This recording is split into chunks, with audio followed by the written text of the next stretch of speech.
A very good morning to you, Kenyan citizens. Welcome, and this is the Current Affairs segment. It is your trusted source for the latest news, insightful discussions, and impactful stories shaping our nation and beyond. I'm Angela Kabete, and together with Mr. Kimotho, we'll dive into the latest headlines and uncover the truth behind the news of what has been happening that is in our country and beyond. So, make sure that you stay tuned as we break it down right here, right now. Mr. Kimotho, a very good morning to you. Good morning. How are you doing? I'm doing good. You are blessed? Kabisa. Salimia watazamaji. Nataka kuwasalimia na kwanza kuwashukuru kwa vile wamekuwa pamoja na sisi na pia kuweza kuwakaribisha kwenye show. Karibuni sana. Okay. Yeah. And before we dive into what has been happening, it is always our norm to give you that is the verse of the day. And let's over to the verse of the day. It comes from that is Habakkuk 2:3, and this is what it says: "For the vision is yet for an appointed time, but at the end it shall speak and not lie. Though it tarry, wait for it, because it will surely come, it will not tarry." So the verse of the day inaanza kwa kusema, for the vision is yet for the appointed time. So it means that God's promises and plans are not random. They unfold at the exact time that God had promised, at the exact time that God said. And remember, even the Bible continues to remind that at the right time, God makes everything beautiful. However, it means that you need to align yourself with the will and the purposes of God, so that the promises that God has made in your life, they'll manifest at the right time. Alafu inaendelea kwa kusema, but at the end it shall speak and not lie. So this means that what God has promised, what God has revealed through the word, through revelations, through the servants of God, it shall come to pass at the right time. And it means that God does not lie. Sometimes it looks like kuna kwanga na kale ka season and you feel like this is a silent season, you feel like God is not speaking, but at the right time, at the appointed time, it shall come to pass. At the right time, it shall be revealed. Alafu inaendelea kwa kusema, though it tarry, wait for it. For human being perspective, it may seem slow, it may seem delayed. Sometimes it feels like God is not there. But God calls us to have that is patience, faith, continuing to trust in Him while we wait. Alafu inamalizia kwa kusema, because it will surely come, it will not tarry. And it means that the fulfillment is certain. When God's appointed time arrives, God will manifest. The promises will manifest without delay. Mr. Kimotho, what's your take on this? Just to an encouragement from the word, especially now in the last statement. Any vision that it seems slow, that is common to so many things. Sometimes we see things are not working out. So the word is encouraging us to wait, because now the word comes now from the prophets. Now they used to foresee a lot of things. Yeah. So it will surely come. So it is just one of an encouragement that even if things seems not to be working, surely it is still going to come, because you only need to align ourselves in the season that God wants us to be. Okay. Yes. And that is the verse of the day. And let's head over to what has been happening. I have the Daily Nation with me. I have the Standard newspaper. And on the Daily Nation, these are some of the highlights of what we'll be checking out today. Tutaangalia mambo ya politics, and mtu ambaye tutaangazia leo, that is Mr. Gachagua, and anaitwa hapa the kingmaker of 2027. Then we'll be checking matters to do with the education, that is when it comes to the teachers and the civil servants, matters to do with the allowances. Alafu tutaangalia that is Ruto's at 3 scorecard, that is our president, the promises that he make, and they're saying that is race against time. These are some of the matters that we'll be checking out. We'll be checking out matters to do with security and education. Alafu tutaangalia legal and crime. What about you? Ana kuna some bit of politics, and also others. I'll try now to do an equalization at the scorecard of the president, among some of the other stories we're going to look at. Okay. Yes. So on page 1 of the Daily Nation, the wameandika, sijui kwa nini wameandika na red. They have written wameandika na red. Wameandika Ruto at 3 scorecard, and they say race against time. And wameka hapa that is kuna vitu 12. I don't know if these are the manifestos zenye walikuwa wamemake. And alafu number 1, that is agriculture. They say that agriculture transformed 2 million poor farmers to surplus producers. And then we have that is number 2, the housing supply, that is the housing supply 250,000 new houses per year. At least this is something that you're seeing they are working on. Then we have that is number 3, imewekwa in red sasa, healthcare, publicly funded primary healthcare and comprehensive insurance, imewekwa in red. Then we have that is number 4, education, bridge teacher shortage gap of 116,000 and raise school funds. And then we have number 5, that is gender, achieve 2/3 gender role in public positions. And then we have that is number 6, imewekwa in red, and they say women provide free sanitary towels in school and public washrooms. And then we have that is number 7, wameandika governance, establish public inquiry into state capture. And then we have number 8, devolution, timely transfer of shareable revenue to counties. And then you have that is number 9, human rights, imewekwa in red, and extrajudicial executions by security agencies. Then number 10, roads, complete all roads under construction. And then number 11, economy, create jobs, scrap harsh taxes and boost income. And then lastly, that is number 12, imeandikwa that is manufacturing, imewekwa in 12, and they say boost the manufacturing share of economy. And then hapa wanasema that with the general election less than 2 years away, President Ruto faces mounting pressure to deliver on the lofty promises in his party's manifesto while addressing grievances against his administration, including deteriorating human rights record and runaway corruption. The clock is ticking. That story is in page 4 and 5. Can you say the clock is ticking, Mr. Kimotho? Yes, indeed. They don't have time, right? They already have the time. They have the time? They have all the time they want, but the clock is ticking. But they bado wanaendelea ku make promises. Na hakuna mtu amewazuia. By the way, ukiangalia nowadays hakuna mtu anawazuia na anything else. Kila mtu amewaachilia wafanye kazi yao, all the sectors, everything. Ndio ile siku itafika sasa hawatasema hakuwa na enough time. Yes. Wakenya wamewapatia muda. Everybody is calm, just giving them time, watching and waiting.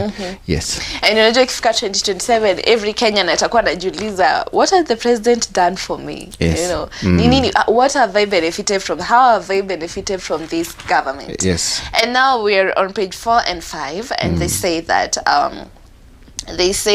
Ruto's 2-year race to turn the tide ahead of 2027. And then they say President William Ruto has 24 months to correct his administration's errors to fulfill lofty promises made to Kenyans during the campaign period. And they say that during the campaign, Dr. Ruto said his presidency would offer constitutional democracy, institutionalize politics, and open the door of opportunities to all Kenyans. Has this happened or Kenya? And they say many of the promises, according to most Kenyans, remain just promises. That is what they're saying. And in addition to that, they say Kenya Kwanza has steered the country's debt, has steered the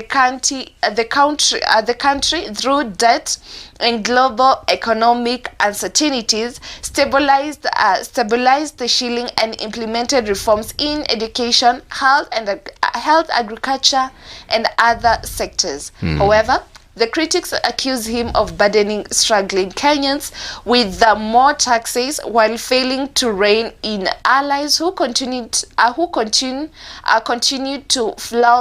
fluent wealth by spending millions of shillings on empowerment programs, despite most Kenyans living in the squalor. wanaita the squalor.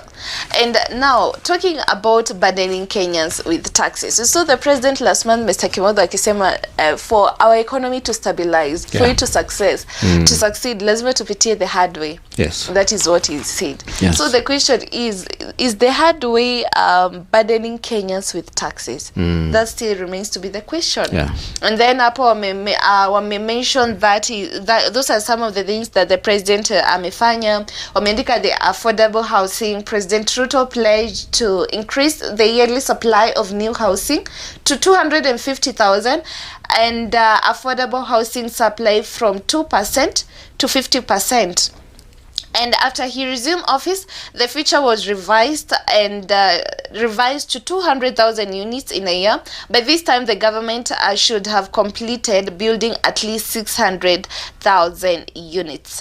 So that is when it comes to matters to do with the housing. And then you have the cost of living. They're saying that during the campaigns, Dr. Ruto pledged to improve the living standards of poor Kenyans through bottom-up model. And they say his first budget, however, made the life more expensive through new taxes. That is what they're saying. So this is the promise versus what is happening right now. And then we have that is the Hustler Fund. Say the Kenya Kwanza coalition in its manifesto. We will commit 50 billion a year to provide micro small SMEs with 100% access to affordable finance and venture capital, equity funds, and long-term debt for startups and growth-oriented SMEs. So has this been happening? And they say the allocation of the funds continued to fall as borrowers failed to repay. Watu wenye waliomba Hustler Fund wamelipa. Mr. Kimotho, have you used Hustler Fund? Kuna siku tulikuwa tumeambiwa tujaribu ile siku wakati wa kwanza.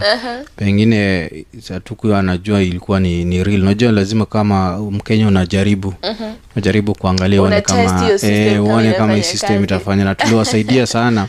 So finally waliona at least inafanya kazi. Kwa hivyo waliwasaidia kutest. And on Hustler Fund they say that according to the State House, some 26 million Kenyans have accessed at least 74 billion from the fund. Another 5 billion has also been saved through the platform. And now when it comes to the education, they say Kenya Kwanza committed to bridge the teacher shortage gap of 116,000 within 2 financial years and review the exam-based systems of academic progressions. That is when it comes to the education sector. It also pledged to improve the capacity of the day, that is the secondary schools, and guarantee access to quality education, reduce cost of learning, and establish national skill and funding council. As this happened, Kenyans were to mark exams. The promises versus what is happening right now. And they say President Ruto introduced the new university funding model, which was immediately rocked with challenges. The government is also struggling to finance learning public institutions. That is when it comes to the education sector. When it comes to that is universal healthcare. Nasema the administration embarked on implementation of mandatory that is social health insurance through SHA. However, the transition from the National Health Insurance Fund has been characterized with hiccups. This is something that people wamekuwa complain over and over again. And then we have that is the agriculture sector.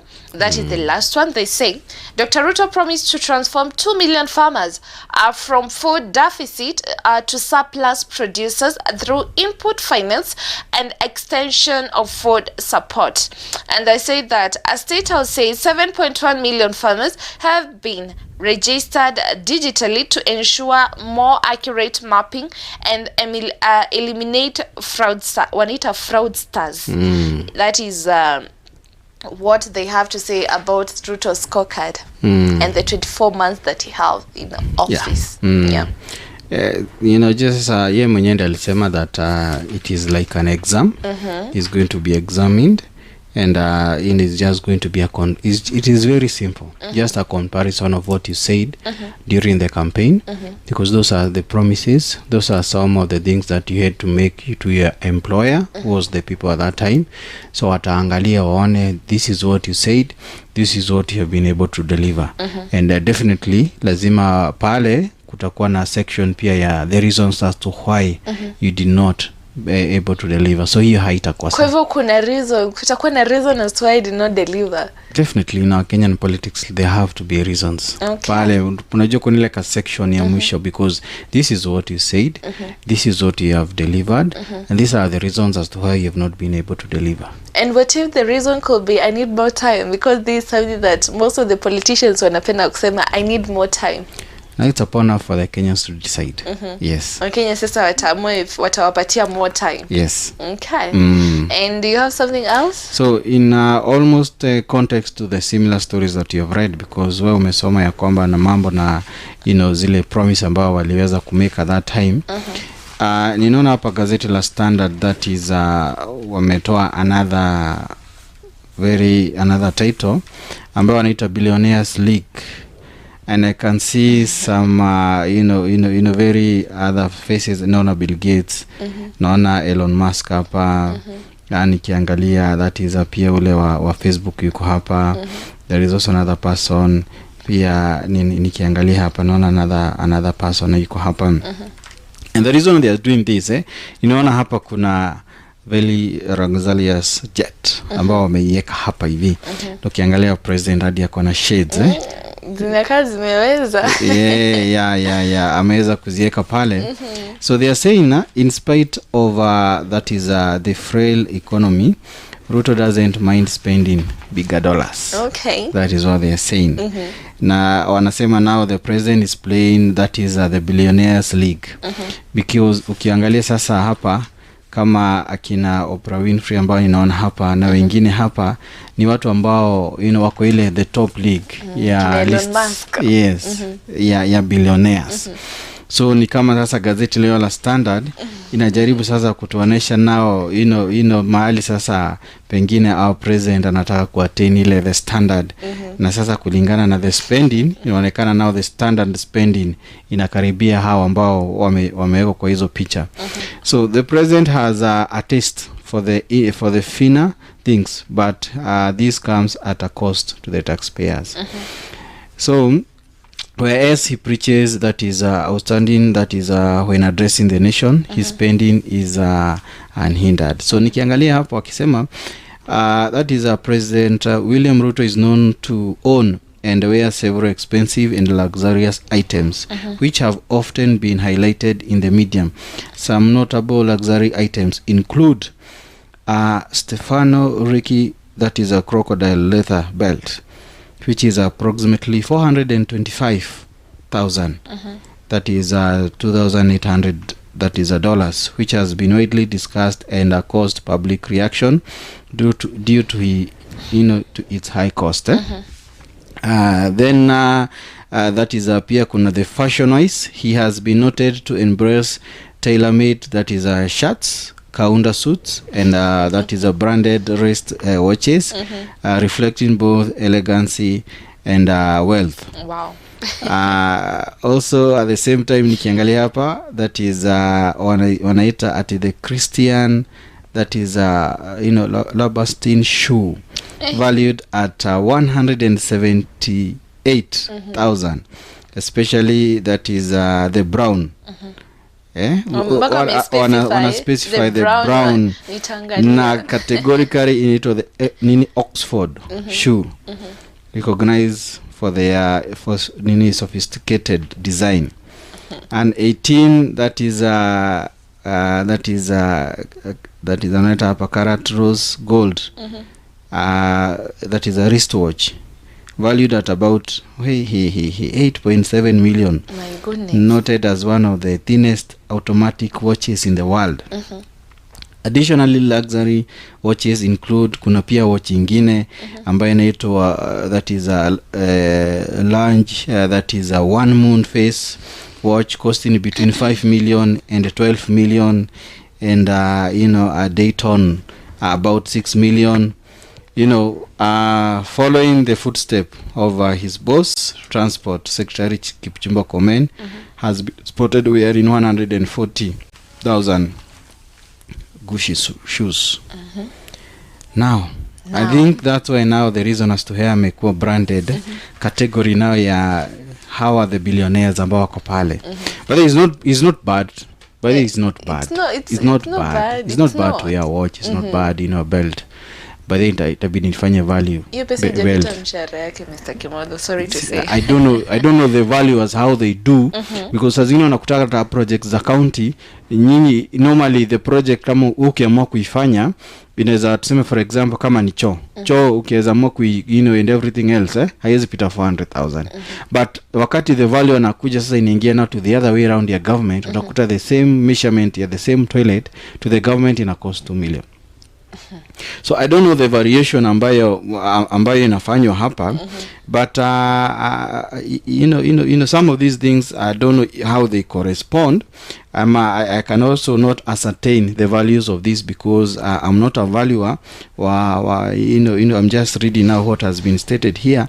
But unajua watu wanaangalia kinyumeva na kenye kama nizo watch, then wanaenda wanaangalia ina cost pesa ngapi. That is a kule kwa mtandao.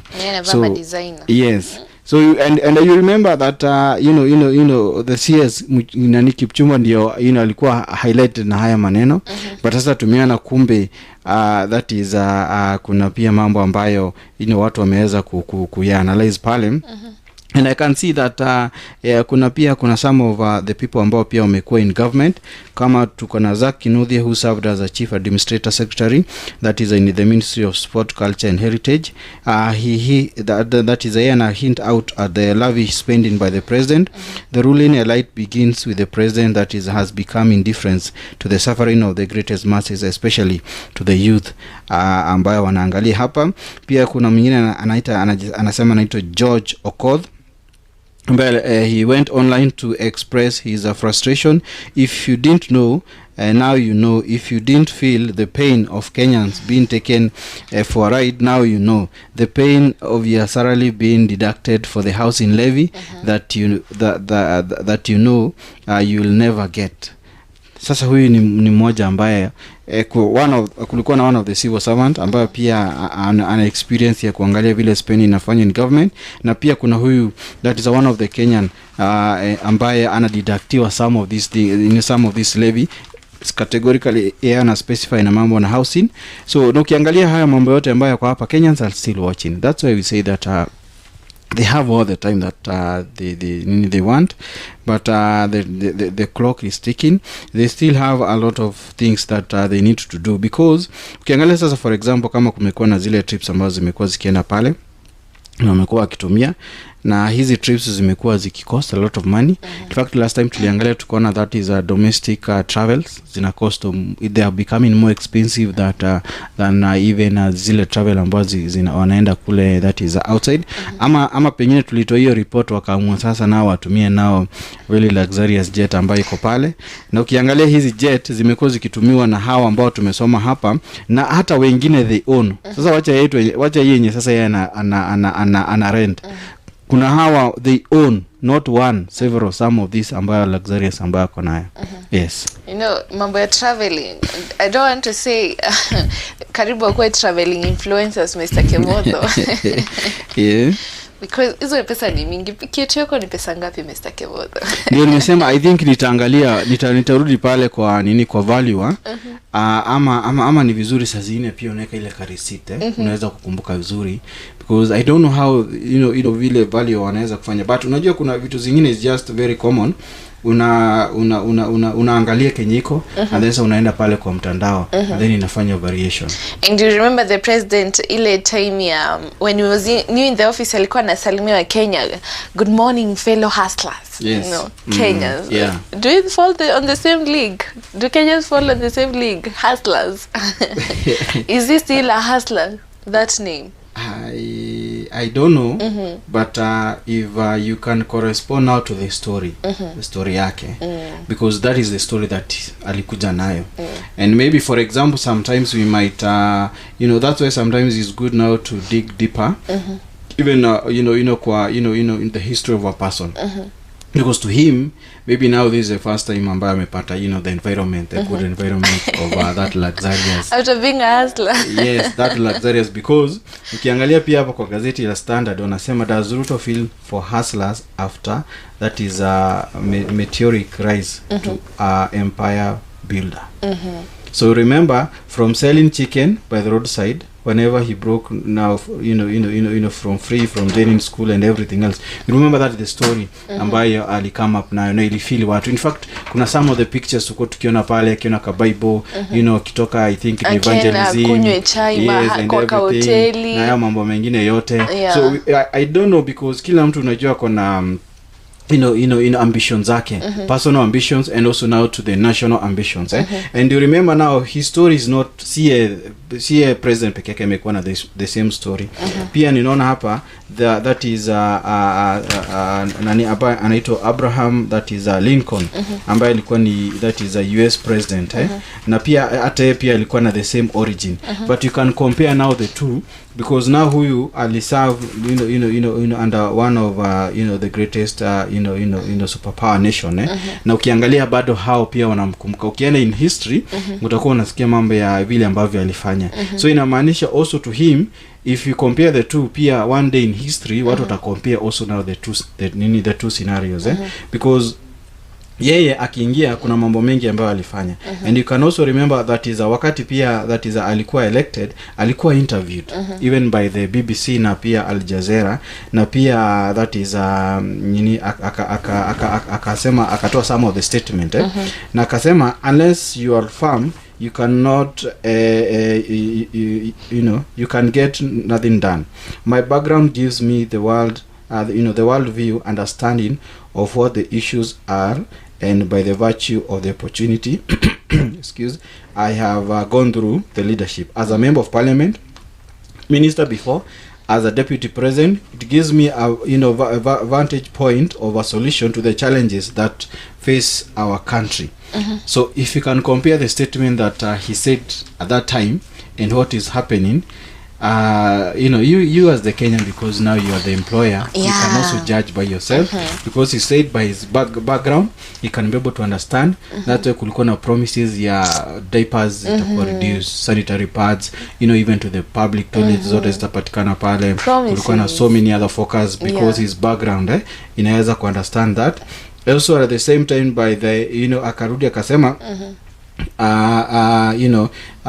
my background gives me the world view, understanding of what the issues are, and by the virtue of opportunity I have gone through, that is now through the leadership. So he was trying now to explain how his experience ambazo amepitia up now to the level ambayo alikuwa at that time, that is a deputy president. So ukiangalia hapa, that is kuna hiyo mambo yote ambayo that is now tukijaribu now kuangalia now from the background, and now what has been able now to be achieved, and also what now has according now to how things now they are. If you compare now the president, wale ambao amekuwa pale, his promises ambayo ziko pale, the luxurious lifestyle ambayo iko saizi, and we have seen by this is not bad. It's not bad by it's watch. Good. By this it's one of the best. You can hata ukiwa na uwezo that is ya kununua chopa we nunua. But at the same time you need now to be accountability.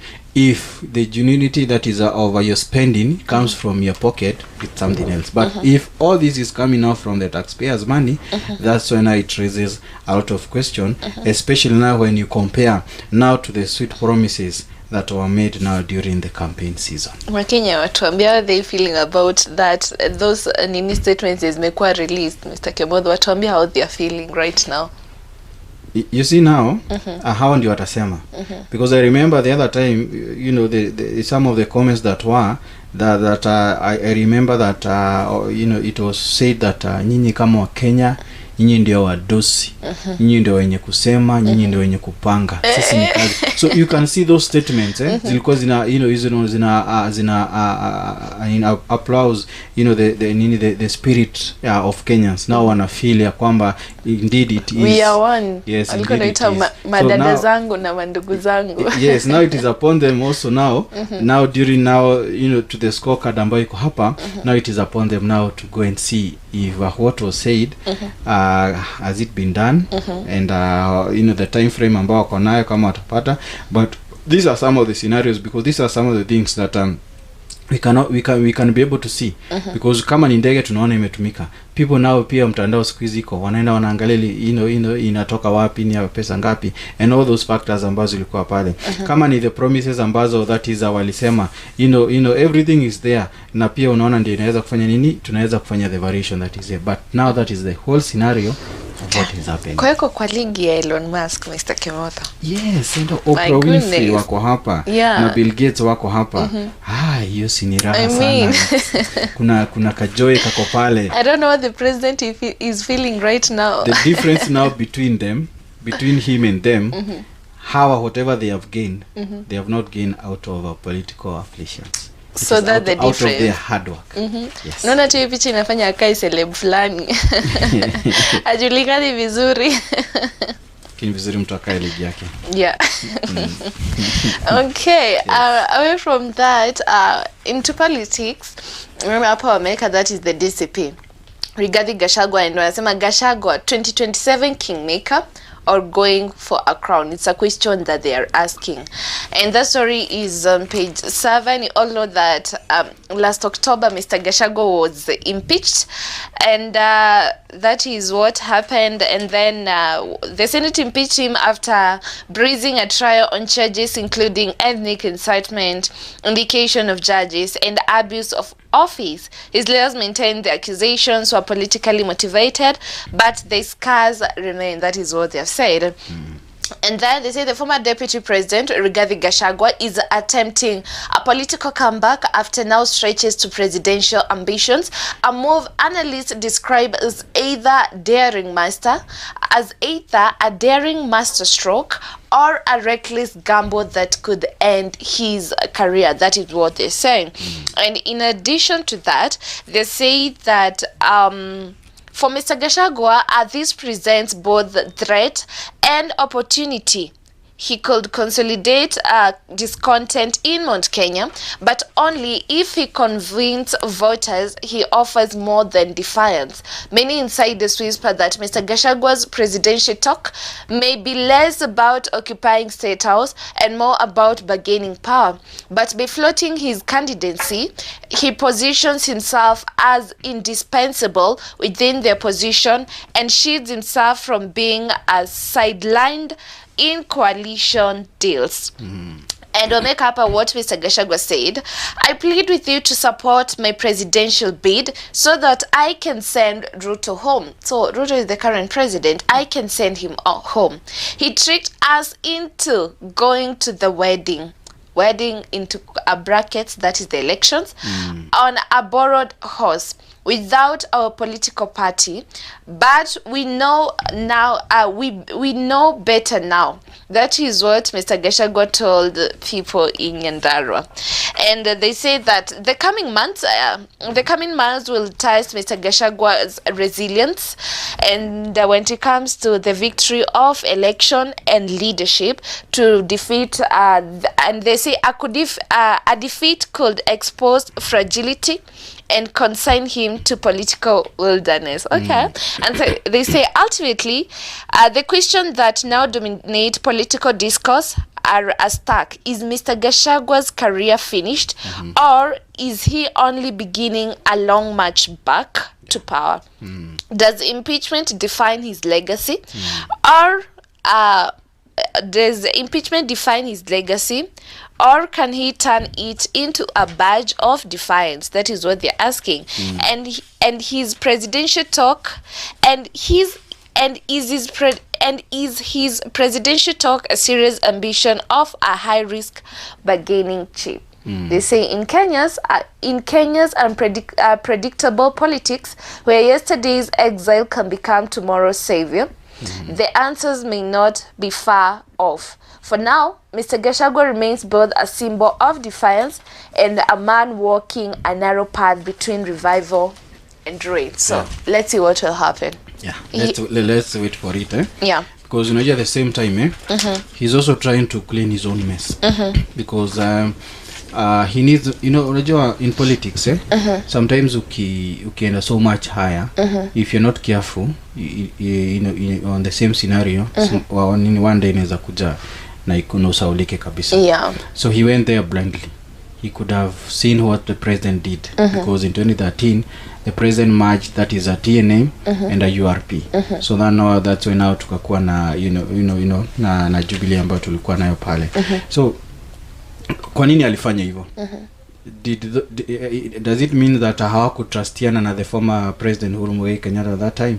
So inamaanisha in politics kuna vitu ambazo hawezi na pale ukio blindfold. So na yeye pia kwa sababu aliingia tu pale, angekuwa amejipanga mapema. So he's trying now to clean his own mess, na pia to make sure that his political career haijapotelea vile. Yes. And there is a sentiment here that is from Mount Kenya resident, na unajua wanasema that Mount Kenya ni ngome ya the DCP. But there is a statement hapa lisema, that is the Mount Kenya resident alisema, given the choice between Gachagua and William Ruto, the mountain would prefer 2-term, not 1-term. That was a statement from Mount Kenya resident. Unajua they have now to see the two scenarios. And sometimes you might be doing something but your character judges you too much. So hiyo ndio kitu ambayo inafaa iangaliwe sana. That's why now it is upon the opposition to make a firm decision if they really mean what they want to do, and if they want to succeed na vile ambavyo wanataka kufanya. It is now upon them to sit down and see now the real issues ambazo ziko pale, and see now ni nani huwa hao ambao watafrontier ambao nao atawasaidia ku achieve that is the notion that they want to achieve. Yes. Okay. Away from that, you have something there? Another interesting that is a very serious story you can see here. That is ukumbuke kulikuwa na ile issue that is a term limit. And one day ilikuwa imeletwa pale Senate, and kulikuwa na Senate ambaye alikuwa amepropose that is the term limit to be extended from 5 years to 7 years. So no term extension for president, senator. The Senate says after social media that is buzz. So the Senate has dismissed report of a plan amendment of the constitution to extend presidential term limit from 5 to 7 years. So the Senate denial was triggered by the social media following reports that the controversial that is a Kenya amendment that is bill 2024 sponsored by a Senate majority leader that is Samson Cherargei had been that is revived to extend the term limits of the elected leaders from 5 that is to 7 years. And unajua hapa inasema extend, it doesn't say that to renew it, because so it means that extending inamaanisha that is kama hii mswada itaendelea kudiskasiwa, inamaanisha kwamba hao ambao wako saa hizi wataongezewa another 2 years ndio waweze kuifike that is 7 years.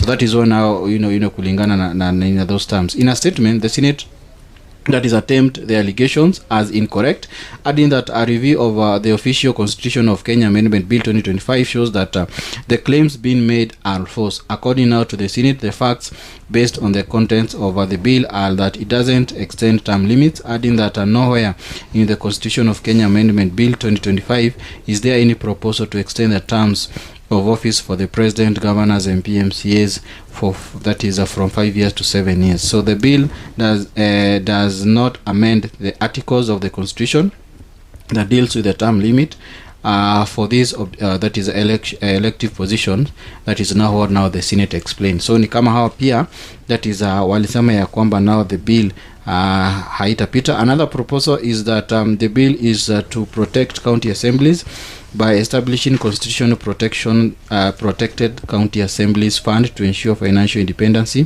Now for the county legislature, it is crucial to read and verify information before sharing. So inamaanisha kuna ile bill ambao hao wenyewe walikuwa na discuss pale. Now it is also now to the context of the budget making mambo na issues to do with the counties, but pia wame deny any issue of trying now to extend mambo in a term limit, because kulingana na constitution some of these things lazima zikuje to the referendum, because wa Kenya ndio wako na hizo rights ku make, because also pia during out to the changes of the constitution, wa Kenya ndio walikuja wakavote, na kulikuwa na ile election ambayo ilikuwa pale na wakapitisha yale ambao walikuwa nataka.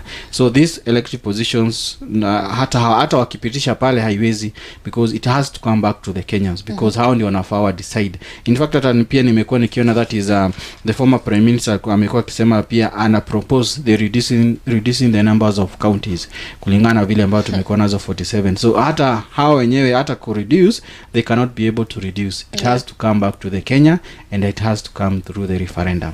Okay. Yes. And we have 3 minutes. Page 10 of the Daily Nation, I can see they're saying that court blocks scrapping of hardship allowances, and the employment of labor Relations Court has temporarily stopped the scrapping of or reducing of hardship allowances for teachers and government workers, and that's a good thing. Yeah. And anasema that climatic conditions account for the largest percentage in determining the allowance, followed by that is infrastructure, security, and climate as well. Yes. Yeah. And as we wind up, you have something to add?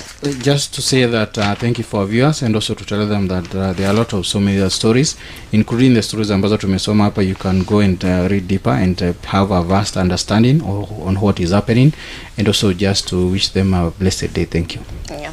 Thank you so much for tuning in for this segment, The Current Affairs. We're always here to make sure that you stay updated of what is happening, that is in our country and beyond. Just a reminder that we'll be having that is the Ladies of Nobility Conference that will be happening here at Mizpah Center this September. That is from the 15th to the 19th. All ladies of all age groups, all denominations, you are all invited. Please purpose to attend. We'll be having great and powerful servants of God. Let's encounter God together. For more information, contact 07-277-66553. My name is Angela Kabete. Till next time, bye bye.